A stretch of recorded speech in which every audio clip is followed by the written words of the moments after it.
Bienvenidos. Hoy tenemos sobre la mesa un material que, sinceramente, te obliga a replantearte unas cuantas cosas. Sí.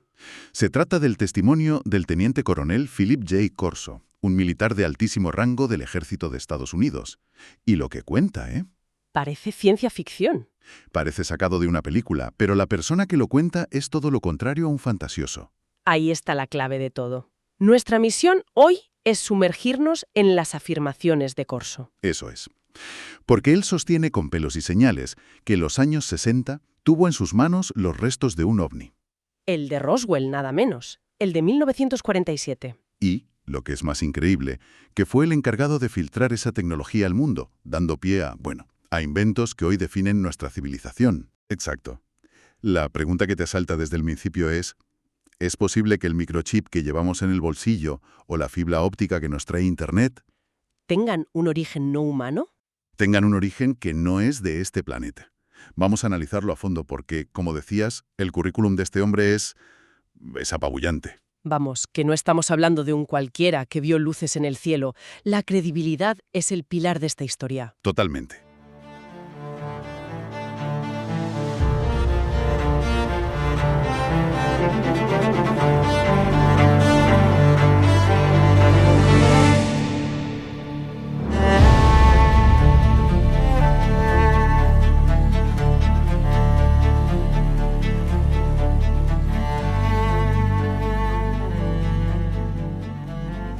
Corso luchó en el norte de África bajo las órdenes del general Patton, cara a cara con Rommel. Fue oficial de inteligencia en Roma y lo entrenó el M-19 británico. Los maestros del espionaje. Los mejores. Los maestros del escape durante la Segunda Guerra Mundial. Estuvo en el meollo de la creación de la inteligencia moderna. Y la cosa sigue. Estuvo con el general MacArthur en la Guerra de Corea, fue consejero de Seguridad Nacional del presidente Eisenhower, nada menos, casi nada. Y en los 60 acabó al frente de la División de Tecnología Extranjera en el Pentágono. Su carrera es un quién es quién de la historia militar del siglo XX. Desde luego. Es una trayectoria que, como mínimo, te obliga a sentarte y a escuchar. Te obliga a prestar atención. No es alguien a quien puedas despachar con un «estaba loco» o «buscaba fama». Pues entremos en materia. Todo esto lo detalla en su libro The Day After Roswell, el día después de Roswell. Ahí cuenta cómo, bajo el mando del teniente general Arthur Trudeau, un pez gordo del Pentágono, le asignaron una tarea, pues muy peculiar. Una tarea que, de ser cierta, es uno de los secretos mejor guardados de la historia. Desde luego. Su trabajo consistía en coger los fragmentos y artefactos recuperados en Roswell, que llevaban más de una década almacenados, y empezar a hacer algo útil con ellos. Vale. Y aquí es donde la cosa se pone increíble. Porque una cosa es decir, recuperamos una nave, y otra muy distinta es afirmar que la tecnología de hoy viene de ahí. Claro. ¿Cómo conecta Corso esos dos puntos? ¿Cuál es el puente que traza? El puente es un concepto que llamamos ingeniería inversa, pero llevada a un nivel de ciencia ficción, casi. Sí. La estrategia, según Corso, fue brillante por lo sutil.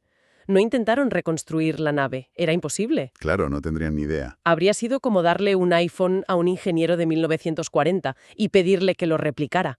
No tienen ni las herramientas, ni los materiales, ni los conceptos. Lo que me llama la atención es la naturaleza de las tecnologías que supuestamente salieron de ahí. No son armas, al menos no directamente. No. Corso habla de los cables de fibra óptica, los dispositivos de visión nocturna. El bisturí láser, que revolucionó la cirugía. Son tecnologías de comunicación, de visión, de precisión. Es verdad. Casi parece que sembraron las semillas de una nueva infraestructura global. Y por supuesto, la joya de la corona, el microchip de silicio. El circuito integrado. Sin eso, nada de lo que consideramos moderno existiría. Ni los ordenadores, ni los móviles, ni Internet. Es la base de todo. Precisamente. Y la idea de la ingeniería inversa aquí es fascinante. No es solo copiar. Es más profundo. Es como encontrar un reloj suizo del futuro sin manual de instrucciones. Tienes que desmontarlo pieza a pieza, entender el propósito de cada engranaje minúsculo. Y luego intentar fabricarlo con tu tecnología. Claro, y luego intentar fabricar ese engranaje con la tecnología de tu época, que es mucho más primitiva.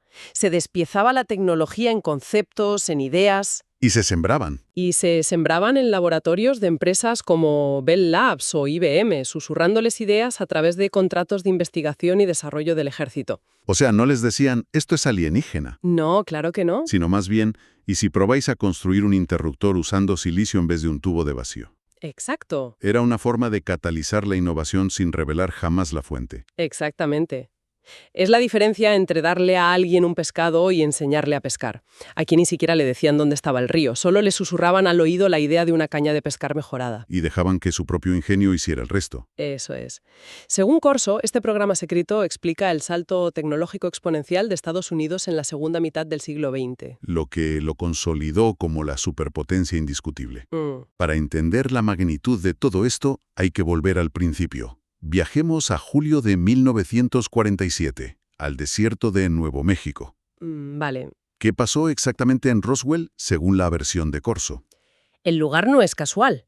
Allí estaban dos de las bases militares más importantes del país. ¿Cierto? La del proyecto Manhattan, donde se desarrolló la bomba atómica, y la base de misiles balísticos, donde se experimentaba con los cohetes V2 alemanes, capturados. O sea, el epicentro de la tecnología militar más avanzada del planeta. Exacto. Y en ese cielo tan vigilado, a principios de julio, los operadores de radar empiezan a volverse locos. Sí, detectan objetos que se mueven a velocidades imposibles y con patrones de vuelo que desafiaban la física. Se da la alarma y Washington envía a agentes de contrainteligencia. Y llega la tarde del 4 de julio, el día de la independencia. Un operador de radar informa a su superior. ¿Qué ha pasado? Uno de esos objetos ha desaparecido de la pantalla. Todo indica que se ha estrellado al noroeste de Roswell. ¿Y se sabe por qué se estrelló?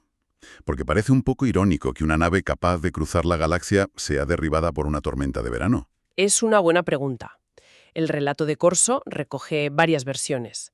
La más extendida entre los testigos fue el impacto de un rayo, algo muy frecuente en esa zona. Vale. Pero otros apuntaban a algo más inquietante, que el haz de los potentes radares de seguimiento que no dejaban de apuntar al objeto pudo haber interferido con su sistema de propulsión ¿Ah? y provocar el accidente. O incluso que fue derribada por un misil. Sea como sea, la respuesta militar fue fulminante. Inmediata y brutalmente eficiente. El equipo de recuperación estaba prácticamente sobre aviso. Lo tenían todo preparado. Acordonaron un área inmensa, recogieron hasta el último fragmento y, según el testimonio de Corso, a los ocupantes de la nave, Y aquí viene un detalle. que pone los pelos de punta. Sí. Afirma que 2 de ellos fueron recuperados con vida. Uf, Recuperaron la tecnología, pero el verdadero desafío era gestionar el secreto. Y ahí entra en juego el contexto de la época, que es fundamental. fundamental. Totalmente.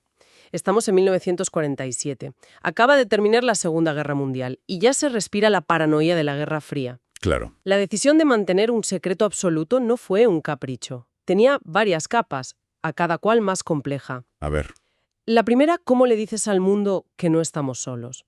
La segunda, ¿cuáles son las intenciones de estos seres? Y la tercera, la más importante para un militar. que no te puedes defender. No tenemos absolutamente nada para defendernos. Cero. Era una admisión de vulnerabilidad total. Sería como anunciar al mundo, hay unos tipos desconocidos merodeando por nuestro planeta y no podemos hacer nada si deciden atacarnos. El pánico global sería incontrolable. Incontrolable. Y la paranoia no era solo hacia el exterior. Hay un detalle en el relato de Corso que es alucinante y revela la mentalidad de la época. ¿Cuál? Las Fuerzas Armadas nunca compartieron los restos físicos con la CIA. Un momento. ¿Ni siquiera con la CIA? Me cuesta creerlo. Pues así fue. Son la principal agencia de inteligencia. ¿Se trataba de una simple lucha de poder entre agencias o había una razón de peso? Era mucho más profundo que una lucha de egos. Para los militares de la vieja escuela, la CIA era una organización civil, llena de académicos Y, a su juicio, poco fiable. a su juicio, completamente infiltrada por espías soviéticos. Corso es muy claro en este punto. Temían que si la CIA ponía sus manos en esa tecnología, la información acabaría en la mesa de la KGB en cuestión de semanas. Entonces, el secretismo no era solo hacia afuera, sino también hacia adentro. Mm, Y me imagino que esa paranoia se alimentaba de algo más que solo ver naves sobrevolando bases militares, ¿no? sí, claro. ¿Qué hicieron exactamente estos visitantes para que los militares pasaran de la sorpresa a considerarlos directamente hostiles? Buena pregunta, porque no fue una reacción visceral. La inteligencia militar durante años fue recopilando un dossier de actividades, pues muy preocupantes. Y la lista es inquietante. Corso las enumera. Habla, por ejemplo, de las famosas mutilaciones de ganado. Un fenómeno que suena a leyenda urbana. Suena a leyenda urbana, pero que según sus fuentes se realizaba con una precisión quirúrgica, usando tecnología láser para obtener muestras biológicas. Y también menciona secuestros de seres humanos para fines experimentales. Y luego está lo que afectaba directamente a las dos superpotencias, la interferencia sistemática con sus programas espaciales. Eso es. Desde el primer satélite, tanto los americanos como los soviéticos se encontraron con lo que Corso describe como una fuerte agresión extraterrestre. ¿Agresión en qué sentido? Pues sus naves vigilaban, bloqueaban las transmisiones de radio, provocaban fallos eléctricos y mecánicos inexplicables. De hecho, cuenta que los avistamientos de ovnis por parte de astronautas y cosmonautas eran, el pan de cada día. Sí, algo tan rutinario que se convirtió en parte del trabajo, pero siempre con la orden de mantener un silencio absoluto. Claro. Exacto. Si juntas todas las piezas desde una perspectiva militar, el puzzle que se forma no es el de unos visitantes pacíficos. Para nada. La hipótesis de trabajo era que toda esa recolección de muestras y esa vigilancia constante podían ser los prolegómenos de una infiltración o en el peor de los casos, una invasión. una invasión a gran escala. Y aquí es donde el testimonio de Corso llega a su punto más explosivo y controvertido. Sí, La idea de que toda la Guerra Fría, el conflicto que definió el siglo XX, fue en realidad una gigantisca tapadera. es una idea que te vuela la cabeza. Pensar que toda la cultura de la Guerra Fría, las películas de James Bond, el teléfono rojo, la amenaza nuclear, Todo ese imaginario. todo ese drama que definió a dos generaciones, podría haber sido, en parte, un gran teatro para un público que ni siquiera era de este planeta. Pero, ¿qué sentido tiene eso? Un acuerdo secreto entre Washington y Moscú. Un acuerdo tácito, no escrito. Según Corso, ambas superpotencias utilizaron el conflicto ideológico como la excusa perfecta para desarrollar un arsenal militar absolutamente desproporcionado. A ver, es verdad que si lo piensas, en los años 60 y 70, cada bando tenía suficientes cabezas nucleares para destruir al otro 10 veces. Desde un punto de vista estratégico convencional, era absurdo, un derroche. ¿Y cuál era el sentido real según esta teoría? Aquí cito directamente a Corso porque la idea es potentísima. Adelante. La verdadera historia detrás del vasto arsenal de misiles era una advertencia a los extraterrestres de que si ocupaban una porción de nuestro planeta, tendríamos el suficiente poder de fuego para aniquilarlos. O sea, una estrategia de destrucción mutua asegurada. Pero el adversario no era el que salía en la televisión. Es una lógica terrible. Sacrificar una parte del planeta para salvar el resto. Una especie de plan de si no es mío, no es de nadie. Es una estrategia de suicidio para evitar ser asesinado, como reflexiona el autor de La Fuente. Una opción espantosa, pero que desde la mentalidad militar de la época, atrapada y sin opciones, podía tener una lógica. Perversa. Y los avances de Roswell, como la miniaturización de circuitos, permitieron crear armas cada vez más precisas para esta supuesta defensa planetaria. Exacto. Y este juego del gato y el ratón, esta guerra silenciosa, continuó durante décadas. Corso incluso relata un incidente concreto. Sí, uno que supuestamente demostró que esa capacidad defensiva había mejorado. Cuéntanos. Habla de mayo de 1974. Un misil guiado disparado desde la base estadounidense de Ramstein, en Alemania, consiguió derribar un ovni que sobrevolaba la zona. Vaya. Según él, los restos y la tripulación fueron enviados a la base de Nellis, en Nevada, y ahí se pierde el rastro. También encajan en este puzzle proyectos de defensa que siempre nos han parecido megalómanos, como el Proyecto Horizonte en los 60s. Para construir una base militar en la Luna. Exacto. O más tarde, la famosa Guerra de las Galaxias del presidente Reagan en los 80s. Oficialmente un escudo antimisiles contra la URSS. Pero dentro de esta lógica, podría haber tenido un doble propósito mucho más ambicioso. Vale. Pero pongamos los pies en la tierra. Han pasado más de 70 años desde Roswell. Aquí seguimos. Y no ha habido ninguna invasión. Y que yo sepa, no. De hecho, ha ocurrido todo lo contrario. Justo, incluso antes de que cayera el muro de Berlín, las superpotencias empezaron un desarme nuclear progresivo. Se han desmantelado miles de misiles. La amenaza que supuestamente justificó todo ese arsenal parece haberse desvanecido. Entonces, ¿qué ha pasado? Era una amenaza imaginaria. Se equivocaron los militares en su análisis. Aquí es donde hay que introducir matices. La perspectiva de Corso es la de un soldado de la Guerra Fría. Claro. Su trabajo era prepararse para el peor escenario posible.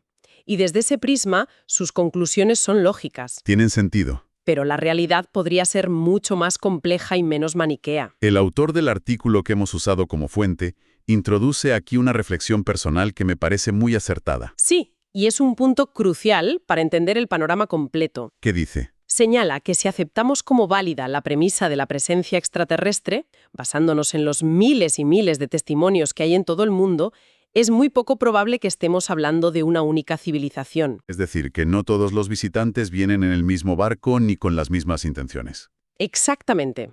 Podríamos estar hablando de múltiples culturas, con distintos niveles tecnológicos y agendas completamente diferentes. Claro, tiene lógica. Algunos de los actos que describe Corso, como los secuestros o la interferencia militar, parecen claramente hostiles. Sí.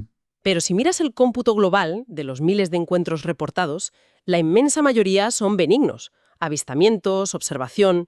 No se puede meter a todos en el mismo saco. Muy bien. Vamos a recapitular. Hemos analizado el increíble testimonio del coronel Philip J. Corso. La ingeniería inversa de tecnología alienígena que según él nos dio desde el microchip a la fibra óptica. Sí. Y la teoría de que la Guerra Fría fue una tapadera para una carrera armamentística contra una amenaza exterior. Es el relato de un militar de carrera forjado en 2 guerras mundiales, que se enfrenta a lo desconocido y reacciona como le han enseñado, preparándose para la guerra. Es una visión coherente desde su responsabilidad y su contexto. Eso es. Pero, como decíamos, puede que no sea la única visión posible. Y eso nos lleva directamente a la reflexión final que queremos dejar en el aire. A ver. Si aceptamos, aunque solo sea como un ejercicio mental, la premisa de que no estamos solos, el testimonio de Corso nos obliga a hacernos una pregunta fundamental. Dispara. Si, como sugieren tantos indicios, no nos visita una única civilización, sino múltiples, cada una con su propia agenda e intereses, ¿no es posible que el escenario sea mucho más complejo? Muchísimo más. Es posible que mientras una facción militar de nuestro planeta se armaba hasta los dientes para una guerra contra posibles invasores hostiles, otras visitas tuvieran intenciones completamente diferentes. ¿Cómo cuáles? Quizás de estudio, quizás de advertencia, o quizás incluso, y aquí entra la especulación, de protección. El testimonio de Corso nos aleja de la simple pregunta de ¿estamos solos o no? Y nos sitúa frente a un tablero de ajedrez geopolítico a escala cósmica, un escenario lleno de matices que apenas empezamos a imaginar.